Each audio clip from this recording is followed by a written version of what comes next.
Traffic ahead. Omega timing shows Andretti more than a second and a half up on Zanardi.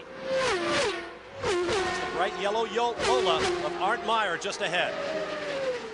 Tip of the helmet to that crew. That car had no oval track testing when they came here this weekend with 2 new models.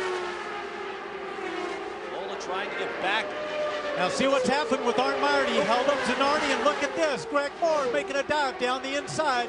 That was all because Alex Zanardi had to lift off a little bit and go around the outside turn 4. Let me get back to a question I was going to ask you earlier, Danny. So in a sports car race, when I both attended at Daytona earlier this year, they told the guys to stay low on the banking if you were being overtaken. Here, guys are going up to let the faster cars come by underneath them. And you see some cars into the wall as a result.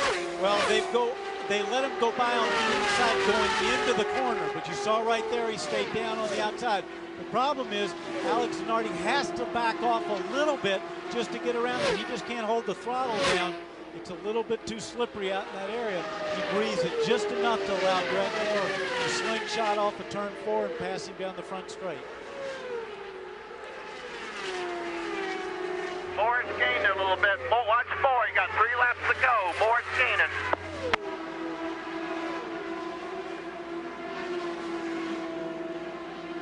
Earlier, Ed Nathman told Michael Andretti, the only guy who can run with you is Moore. And there is Greg Moore, our pole sitter, a man who has demonstrated by far more speed than anyone else thus far this weekend. But he has his work cut out for him now, trying to run down Andretti.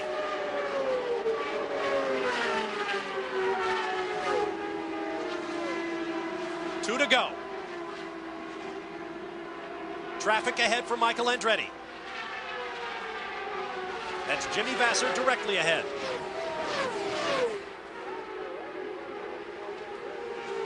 Michael closing rapidly. And Moore closing behind Andretti. White flag this time by. Bring it home, Michael. What else can you say with 1.5 miles to go for Michael Andretti? Check up, that was Father Mario telling Michael, bring it home.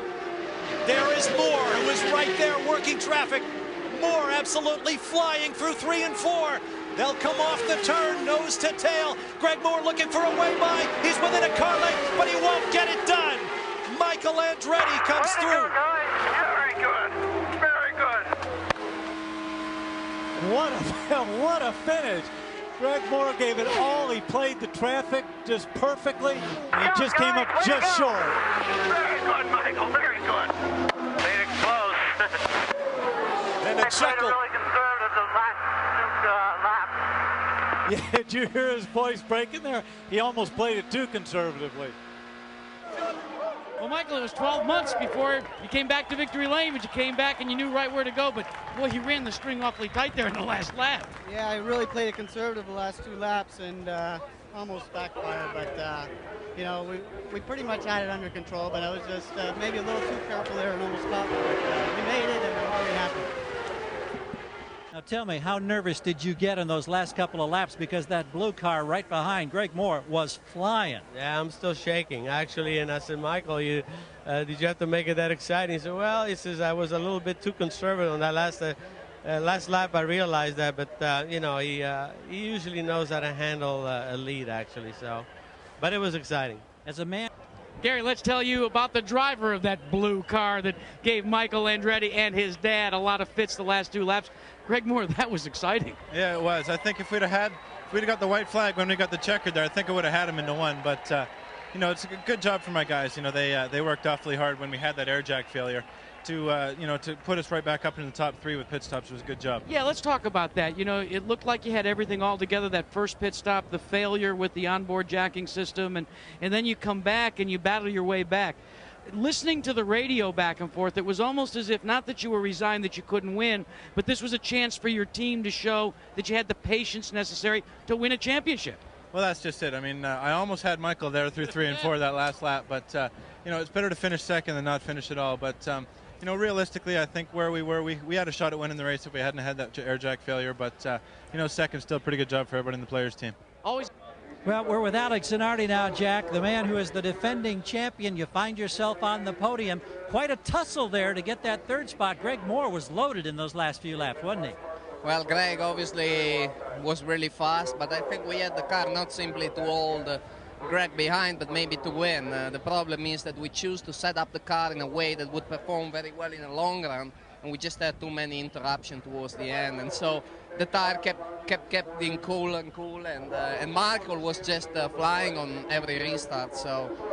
Did that surprise you that it turned out to be that kind of a race, that you couldn't get the longer sustained runs to get the benefit of the Firestones? Yeah, a little bit, because I thought we were going to get yellow, but not as much, especially towards the end. And I guess they decided to stay out a little bit longer to clean the circuit a little bit better. And, you know, that was it. I knew that it was very difficult to go around Michael, and on top of everything, I got some traffic working against me. I mean, sometimes it works for you, sometimes it works against you, and I was very unlucky to get in that particular spot, and Greg got me. I know they... Those three men you're looking at, incidentally, finished within 1 second. Michael Andretti and Greg Moore, 75 thousandths. Now the anthem.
Final strains of the Star-Spangled Banner, and a fist in the air for Michael Andretti, his 37th career victory.